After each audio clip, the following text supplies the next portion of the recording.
வணக்கம். வாங்க தட்டு இட்லி மாவு எப்படி செய்கிறதுன்னு பார்ப்போம். அதுக்கு 1 டம்ளர் பச்சரிசி, 1 டம்ளர் புழுங்கலரிசி, 1 டம்ளர் அவல், அரை டம்ளர் உளுத்தம்பருப்பு, 1 ஸ்பூன் வெந்தயம் சேர்த்து நல்லா கழுவி ஊற வச்சு எடுத்துக்கோங்க. 4 to 5 மணி நேரம் ஊற வைங்க, போதுமானது. அதுக்கப்புறமா இதை நம்ம கிரைண்டரில் சேர்த்து நல்லா அரைச்சி எடுத்துப்போம். மாவு பார்த்திங்கன்னா நைஸாக இருக்கணும், ரொம்ப வெண்ணெய் மாதிரி ஆகிடும். நம்ம எடுக்கும்போது அரிசி மாவு கலந்த மாதிரியே தெரியாது, உளுத்த மாவு அரைச்சி எடுத்த மாதிரி அவ்வளோ சாஃப்டாக இருந்துச்சு.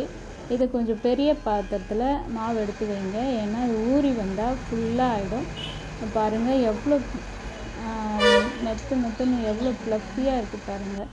இது போல் வந்துடும். அதுக்கப்புறமா நீங்கள் இதில் ஆப்பம் இல்லை இது போல் தட்டு இட்லி எது வேணாலும் செஞ்சுக்கலாம். அவ்வளோ சாஃப்டாக இருக்கும். சிக்கன் கிரேவி வச்சு இதை நாங்கள் சாப்பிட்டோம், ரொம்ப அருமையாக இருந்தது. நீங்களும் ட்ரை பண்ணி பாருங்கள். நீங்களே சொல்லுவீங்க. கருத்துக்களை கமெண்டில் சொல்லுங்கள்.